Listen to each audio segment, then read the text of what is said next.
Oh my god, like a lot of people are triggered on Twitter right now because Donald Trump has stopped quoting the Bible. You know, like Donald Trump, who has been renowned for being a God fearing Christian man, a pastor, if you will, is now promoting in vitro fertilization, and people are like feeling betrayed. Like, Donald Trump, I thought you are the church. Like, I was worshiping you as the government. What are you doing? It's interesting that the Ashert seems to be mainly on Twitter. Like, I haven't found it on any other platform. And it's also interesting that they're sharing the exact same talking points. Usually when I see this, like there's an event and everyone has the exact same talking points, I suspect a little bit of astroturfing. Especially if it's something that like 5 days ago no one gave a shit. Like seriously, like have you heard anyone complaining about in vitro fertilization like at an 11 dial? I'm not saying like people weren't complaining up until now, although like it was very rare, right? Like, it was very fringe.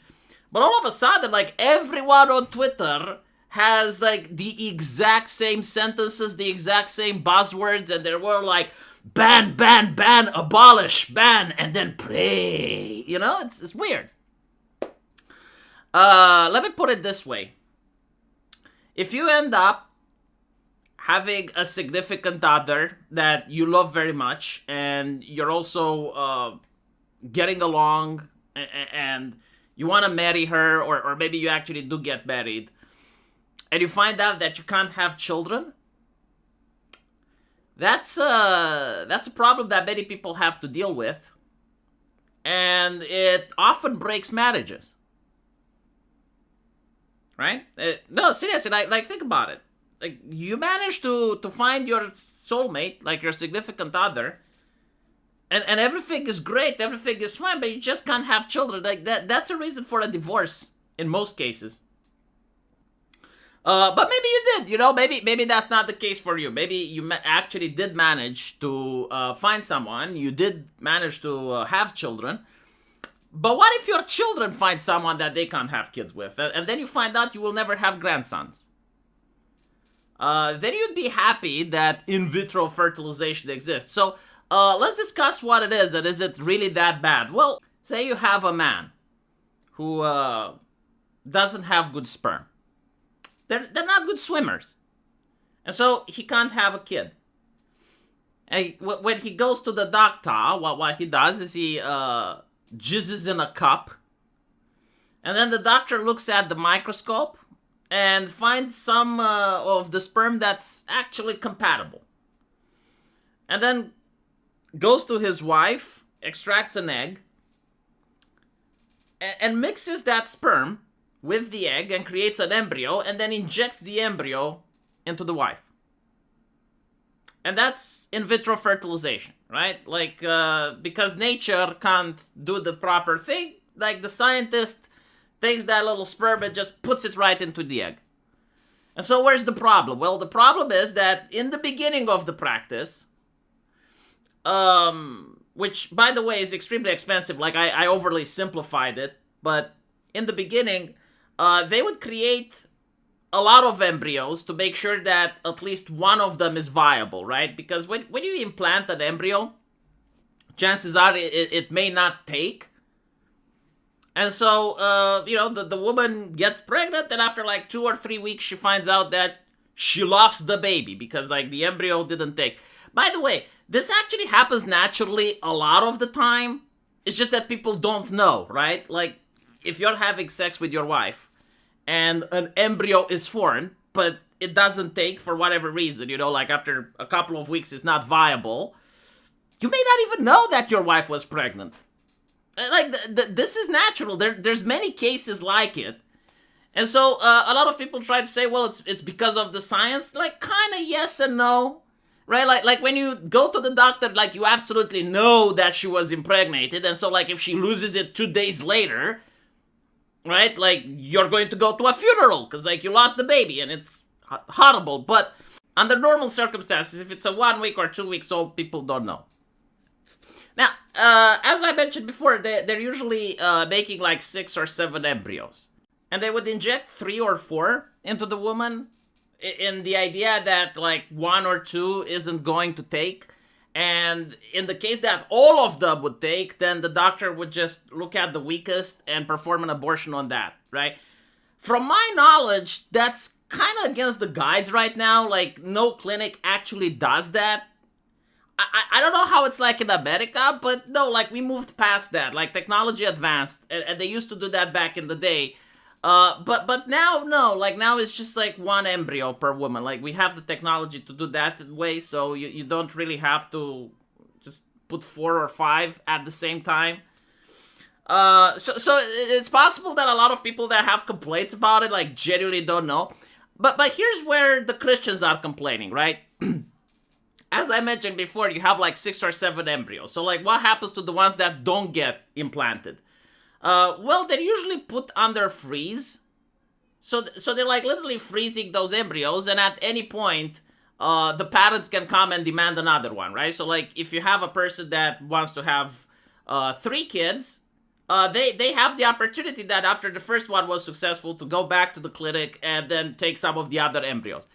But as it often happens, like, people don't want more than 1 or 2, and so all the other ones are getting discarded, right? Now, as we know, Christians believe that birth happens literally the moment the sperm enters the egg. It depends on the denomination, but like most Christians believe that. So they think that if you discarded a 1-day-old embryo, that's murder. Which, fair enough.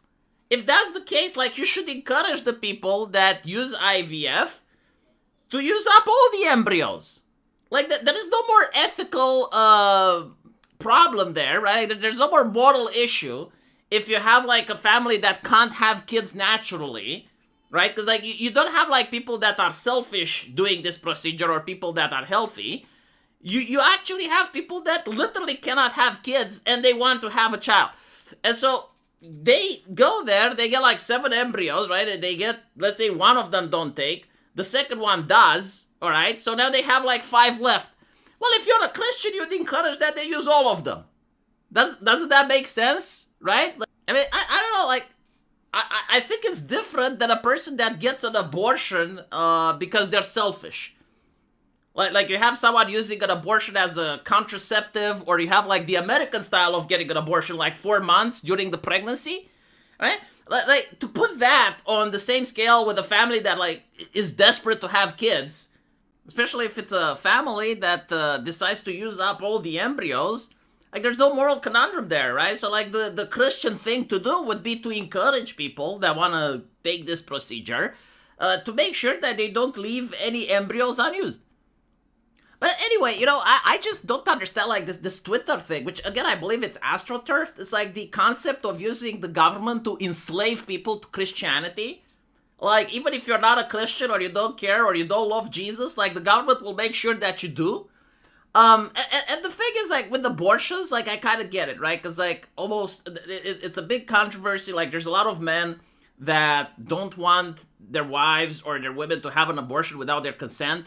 Right? Like imagine how it's like. You finally find someone, you have a baby, and then the woman wants to terminate pregnancy. And you have absolutely no say in it.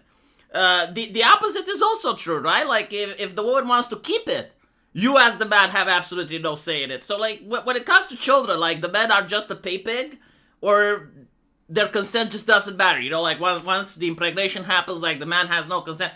So, like, there is a conversation to be had there, right? And also, like, the fathers, like, seeing their daughters having an abortion, or their mothers seeing their daughter having an abortion, you're going to get support from the population on either side of the issue where you're at. But if you're going to take an issue against people that want to have kids, and they know that the medical procedure exists, but the reason they can't do it is because, like, their neighbor is voting against it. Like, their neighbor is the one preventing them to do it, and their neighbor is doing it because of the church. I mean, sure, I mean, that's one of the main reasons why atheism was created in the first place, and it was created in America, not in Europe, right, during the Bush era. I mean, if they want the fedoras to come back, I mean, that's one way to do it. And again, like, there's a lot of right-wingers that want to have kids. Like, especially right-wingers want to have kids, right? It's not even a leftist issue. Like, this is a divide within the actual movement, right? It's a divide within, like, the actual right-wing movement. And so it is what it is. Again, like I always see it on Twitter. I don't know, like if people are genuinely that pissed off about IVF all of a sudden because Trump said it, and they weren't that pissed off 2 weeks ago, and they're not trying to like figure out like okay, fine. Can we figure out like some ways to make it moral? Can we figure out some regulations? Can we figure out like some way that it's workable? No, it's like ban. Okay, well, I mean, it is what it is. By the way, another thing that they don't talk about is like, why is it that it's very difficult for people to have kids now? Again, on Twitter, it's because of pornography. In reality, it's because of the education system and welfare. The education system is actually what reduces birth rates by quite a significant amount. For most of the human history, and including for most of the world today, most people would be married by the age of 18. Like, I know this is shocking and it's hard to digest, but no, it's true. Like, what we're doing now is a social experiment. Like, for thousands of years, humanity, by the time people would be the age of 18, they were married. Like, chances are your grandfather, your great-grandfather, and everyone down that line, like, by the age of 18, they would already start having kids. We don't do it like that, though, right? Like, we have education from cradle to grave. And so, like, kids go to high school, and then they're supposed to go to university, and by the time they're, like, 25, they're supposed to look for a job, and maybe they can get married by the age of 35. Well, turns out, in some cases, especially if you apply it on statistics, by that age, a lot of men will have sperm that's not very good swimmers. And then you add the unhealthy foods that exist in a capitalist society, like a lot of greasy foods, the sedentarian lifestyle where people sit down either on an office chair or in their car 24/7, obesity, lack of vitamin D because people stay indoors a lot. And so you're going to have a lot of infertile men. And your solution to that is like, okay, well, let's make sure that there's no option for them whatsoever, and all we gotta do is pray. Well, I think you need to pray harder then, because you're going to be in for a rude awakening. Right, so that's my take with the IVF. Let me know what you guys think, and as usual, I will see you in the comment section. Take care.